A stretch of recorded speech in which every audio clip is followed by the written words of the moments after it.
Hi there! Hey there YouTube.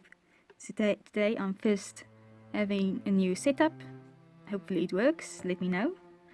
And I'm going to be reviewing a new Figma. So the last Figma I got was one my sister gave to me, and it was released back in 2015, Figma Hikaru Shido, number 309. So this is Figma number 610, so it's pretty much almost double the amount of Figma since then, not even including exclusives and specials and whatnot. So since it's been a while since I've gotten a Figma, I'm going to be comparing her a bit. So this is NH02. It's from an illustration series by Neko in ECO, and she's the second Figma from this line, which very much reminds me of Black Ox Shooter. So it'll be interesting to see how that goes. Just first off, comparing the box. This is not that much older of a Figma. Okay, well, 207, so yeah. The box is very much shorter. But the box is the same width as regular older Figmas. This Eren Jaeger's Figma just has a wider box because of the more accessories. And we also have a different style of window, which is not in the center and is longer. One thing I want to say is that before Figma number 200, I preferred the boxes of the Figmas before number 200 because they were catered to each character or series, and after Figma 200 they were just these plain black and color blocking type of boxes, which in my opinion is slightly disappointing because I found it cool that at the time I could have recognized the Figma just from the box even if I didn't know anything about the character. But anyway, so this new box, we have the window off to the right side, so we can have a promo picture of the character, and yeah, the box is shorter but the window is taller compared to Eren's box. The space that made the difference is the stand. I'll get to that later. So NH02 has pretty much a black and brass color scheme. I think it's called brass. I'm not that familiar with metallic colors. Anyway, in front of the box we have the Figma number, the name, Figma logo and Max Factory, along with the picture of the figure. On both sides we have a picture of the figure in different poses using different accessories, along with the character name and the Figma logo. The top and bottom are the same, exactly the same, with the same pictures of the figure and Max Factory, Figma logo, product number and NH02. On the back we have blocks of promo pictures and all of the warnings in different languages, support ages 15 and up, etc. Now once again, the very older Figma boxes had an actual collage of the images, which in my opinion looked a lot more creative than this blocks. Although this type of picture does at least display more accurately what you can expect. Yeah, it's a change from after Figma 200.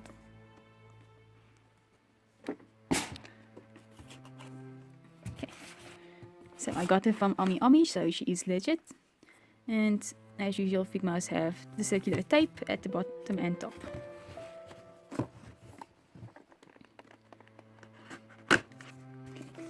So we have a flap telling us there's a card inserted in the inner paperboard, and we see the same note there and the Figma logo on the other flaps.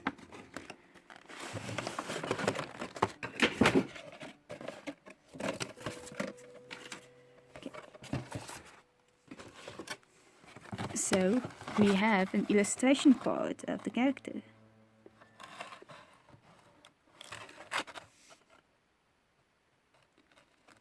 It's really pretty. and it's in a plastic sleeve and taped to the box.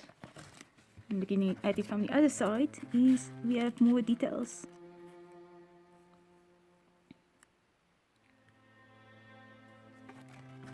Which is a pretty cool addition, especially since there was no indication of it before. Anyway, once again, a boring change for Figma's after number 200. It's just a plain colored paperboard. Like the boxes, it was originally catered to the character, and some even had a DI stage cut out. So, yeah. Slight disappointment over there. And then we have the illustration booklet, which was sandwiched into this part of the paperboard. On one side we have the Japanese, and the other side the English. So, cautions and warnings, parts list, how to change the torso, how to add the weapon, and some notes about the joints. Okay, let's put that aside. In the back, we have the accessory bag, which is taped to the inside of the blister. I did open my figure before, because I've been trying to record this video several times. Anyway, when you unwrap that, we have our Figma Ziploc bag, our Figma stand base, stand arm, the extra hand parts, the L-shaped connector piece, and an extra wrist joint.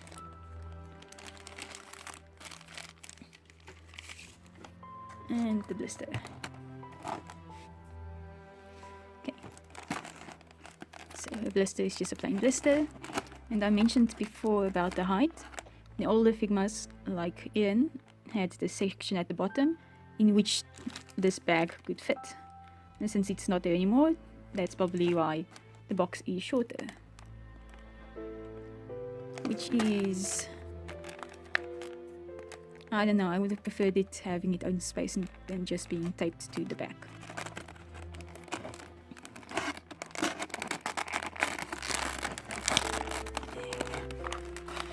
Just going to put it down first. Let's see. Okay. Let's just be careful that nothing falls out. Okay, and that's how she is.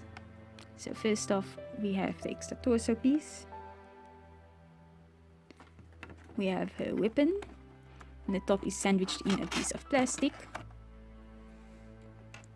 Then we have two extra faces. And we'll take a closer look at them soon. And then we have a main figure.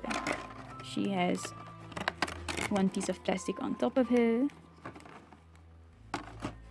Then she has some plastic on her bows. And we have an extra blister piece that was keeping her legs and bows separate. And we have some plastic on her legs. A small plastic on her face. And we have a plastic on her torso. There. Why don't I tear it off? I don't wanna. Okay. So that was the packaging. So let's just put that aside for now.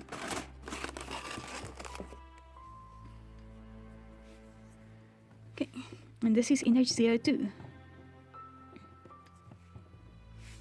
Let me adjust the camera a tiny bit. There. Okay, here's the middle.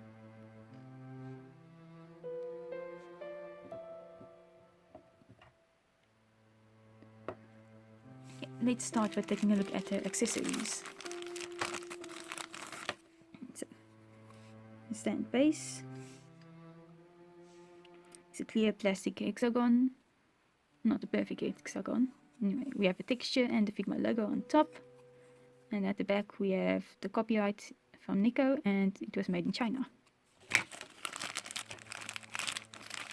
Then the stand arm with its hinges, and the shorter peg and the longer peg. Just plugs into the stand base with the shorter peg.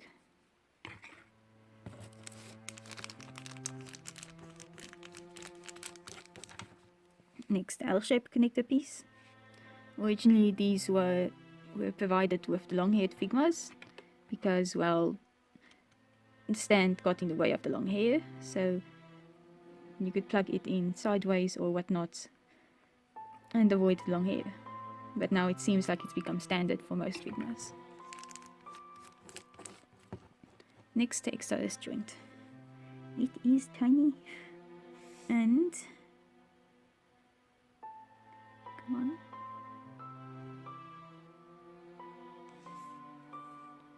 Let's tie it this way. There we go. One side is a slightly thinner peg and shorter, and the other is slightly thicker and longer. So the shorter part goes into the hand, the longer part goes into the arm. And we have some raised edges to make it a bit more difficult to remove and thus lose the hand or the joint. Next up, we have the extra hands. So she has a few hands, but they are quite detailed. Although some parts aren't painted according to the illustration, like the knuckles and between the joints of the fingers, but the details are all there and very nice. Each of them also has the design just at the wrist. And she comes with a plain open hand. The palms are painted brass and the top is black. For the extra hands, we have an spread open palm, which is painted with the brass color and black on top.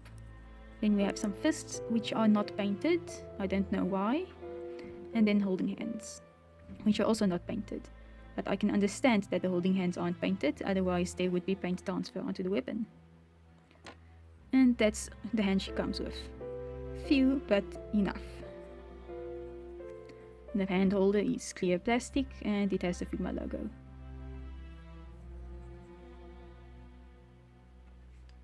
Okay, next up, her weapon. It's a very beautiful and elegant design with some flowery details. I think people call it filigree, and quite mechanical looking. And it's pretty plain. We have a black staff, some white parts and the brass colored parts. To put them in the hand, you just pop off the bottom part. It's on a square peg.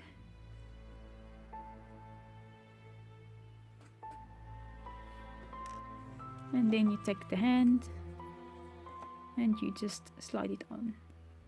It is a bit difficult with the grooves and raised edges here on the bottom, but it's just a slight bit of force.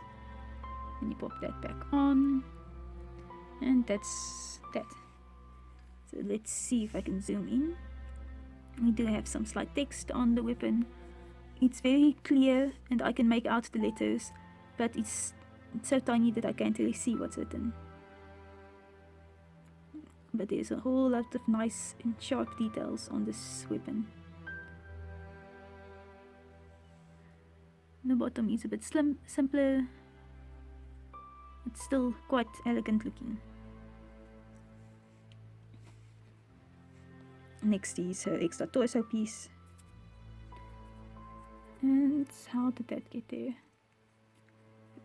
Anyway, the torso piece has this plug piece, so that because of weather changes, it doesn't shrink, or the plastic doesn't shrink and expand and make it difficult to insert the joint. The ribcage part, it just pops off. We have these pegs and these grooves which they go into. It's a bit slight forward and backward posing. At the waist, the panty piece is loose, and we have our Y-shaped ball joint with a ball here, here, and here, and it can move in at the ball inside the torso and move on the balls here. Okay, so we'll get to check that out later. Next up is her faces. So her first extra faceplate is a kind of a shy or sad looking faceplate. Excuse me, she had some cat hair. The details are nice and crisp, and she has a slight blush, although the way the eyebrows are done are a bit odd, with the whole eyebrow being lined and the inside being unpainted, though it looks kind of grey. So the eyebrows is only outlined, and it has an open mouth.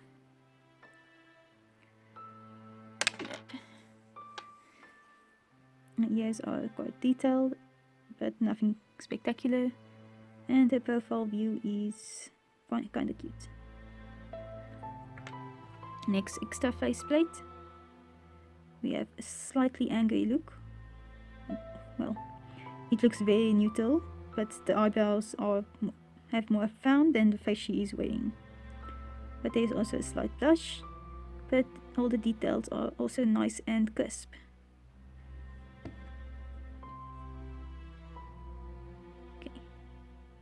Next to each other,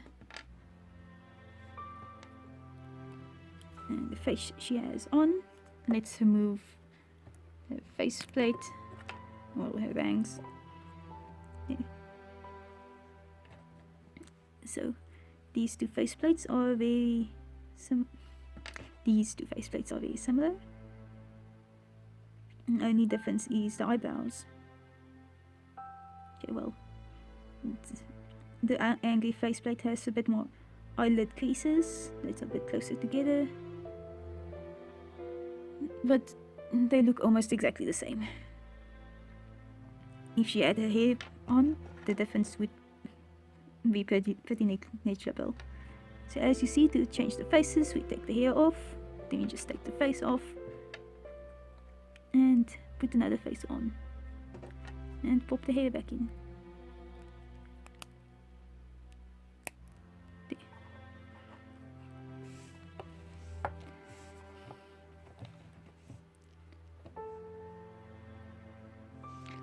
Zooming back out. So, design wise, I bought her for her design, obviously, and she has a very elegant design and different from more recent Figmas. I'll give a comparison picture, but after Figma 200, when boxes changed, Figmas generally became bulkier and bigger. So, like comparing to Mikasa here, if they're at the same level, she is quite a bit taller. And comparing to Figma Lelouch, well, she is a bit shorter, but not by much. And that is with the lanky proportions from Code Geass. Painting is really nice, it's pretty simple, but I haven't seen much errors in the whole painting areas, well, except for the fists that are not painted. And then here, this purple section, let's zoom in there. The edges of the purple section is a bit not painted too well. Anyway, talking about the purple section, it is purple with iridescent blue. And we have it at the back of the sleeves, some strands in the hair, and the stripe in front. It does look more blue on the white, but more purple on the black. And despite me not loving mechanical designs so much, I think it's pretty cool that they did her joints in the right color and all of these brass designs on her. And I love the huge bow at the back, even though it throws off the balance of the whole figure. But the bow can help you cheat and make her stand.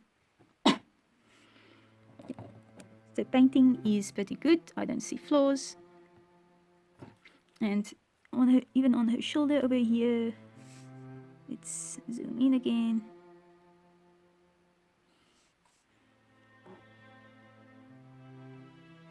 We have the image 02, and I don't know which logo that is, but it's in gold. Okay, posing. So first off, the head. There's a ball inside the head with the hinge joint and the peg that goes into the neck. The peg in the neck can go 360 degrees. The head can go all the way forward with the hinge and all the way back, and the ball can tilt side to side a bit. So that's a design that came after Figma 200. Her hair is flexible, so it won't get in the way of her posing, but not as flexible as, say, Mikasa's scarf and jacket. Shoulders, which is one of the worst parts of the figure. We have, like Sozo-chan, a peg that's on a hinge, and the hinge attaches to the arm with another peg, which makes it slip out. So along with the sculpting, gives her a bit limited posing. You have to be very careful so the peg doesn't pop out like that. And then you have to figure out how to go back again. This far up, this far towards the torso. Not very posable at the shoulders. The elbow is a bit tight, but we have a more than 90-degree bend. The wrist is on the ball hinge, so side to side, 360 degrees, then up, well, down and up. It is limited by the sculpting of her sleeve. Torso, well, under bust. Quite a big range back and forward. And I see even more sculpted details. Nice. So at the waist, there is some movement. Not much, but there is. The pose at the back is on ball hinges. It can go 360 degrees, but limited naturally by the body itself and by the other bow. In and out, up and down. And then we just have a plain hinge, and it can pop off at the bottom of the bow. Okay, so at the hip, we have the same type of Y-shaped ball joint. So that back, that forward, limited by the skirt. And the ball of the legs, that far forward and back, that far side to side. But she does have a thigh swivel, and the knee goes exactly 90 degrees, the ankle this far back and this far forward, limited by the sculpting of the shoe, and limited by the sculpting of the foot and the ankle. No, barely any side to side swivel or pivot. So posing wise, she is a bit underwhelming, mainly because of her design. So just note on the shoulders. The Figma is usually at the ball inside the torso, and then the ball hinge, and then the peg in the arm. So, which is pretty good for keeping the arm on the body of the figure. Not for this peg though. Okay, switching torsos. Just pop that off. And pop the legs straight off. And we have this piece that can come off if you try to pop it off sideways. So it's just straight. And so here we have the legs, the extra torso, the legs pop on like that. Pull this out, pop that back on, and pop the torso on. The joint goes in at a slight angle, so take note of that. And then a bit of force to get everything in place. Let's move that down. And here she is without her dress. Plain at the back, and we have some details at the front, and we come out with more details on the legs. So this was the thigh swivel I was talking about.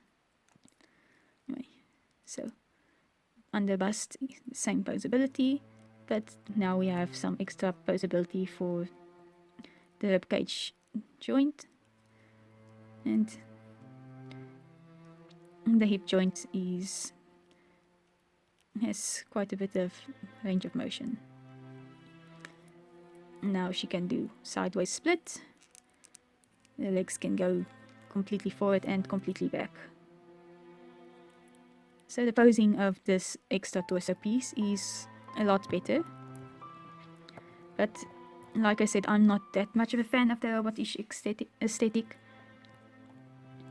And yeah, of course I can make a dress or a skirt that can go over the body and keep the posing. But yeah, I bought her for her design. So, final thoughts. I like her. She is expensive. Figmas have become expensive, and that's one of the reasons why I haven't had a Figma in so long. But I just fell in love with her design. Especially when I first saw her, she was an unpainted prototype, which was grey, and you know me, I like my white and grey hair. So it took me a while to get used to her with her dark hair after I saw the painted prototype. And it took me a while to decide to actually pre-order her because, like I said, she's expensive. I didn't get Figma Hikaru myself because I thought she was expensive, and in H02 is basically twice the amount. So honestly, she doesn't have a character, she's made from an illustration, so you've got to love her design if you want her. Her posing is average, and less than average with her skirt, but overall she's a nice figure. She does come with few accessories, which I'm not going to be using this extra torso piece, so basically I have the extra faces, extra hands, and the weapon. So in conclusion, she's cute, she's pretty, she can pose, although it's very limited, and she's expensive. I love her design, so I'm happy with her. I wouldn't recommend her if you don't really love her design. And also love that we actually got an illustration card. So overall, she's a nice figure, just expensive. Well, that's all from me for now. Thanks for watching. Lol. And I hope you enjoyed. Bye bye.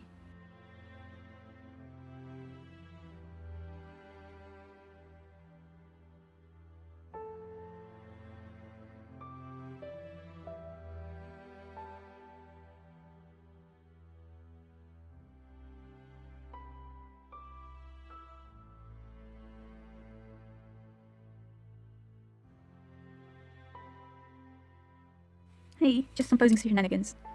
One of my standards for a good Figma is if they can stand on their own. She can stand on her own, and even with her skirt and large bows, she can stand on her own. But with her skirt and large bows, she can stand on one foot. Let's see if she can stand on one foot when she is naked. Her large bows do throw off her balance, so I'm hoping I can get this right. But with no pivoting at the ankles or turning at the ankles, that's also a possibility that it's not going to work, since her feet surface that touches the floor is pretty small. Why she doesn't?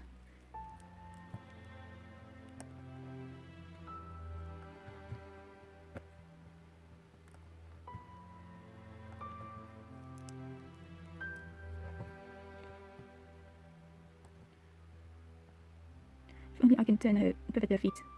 I can feel where the balance wants to go, but she doesn't want to go to that balance. Her feet doesn't want to. No, that's not going to work.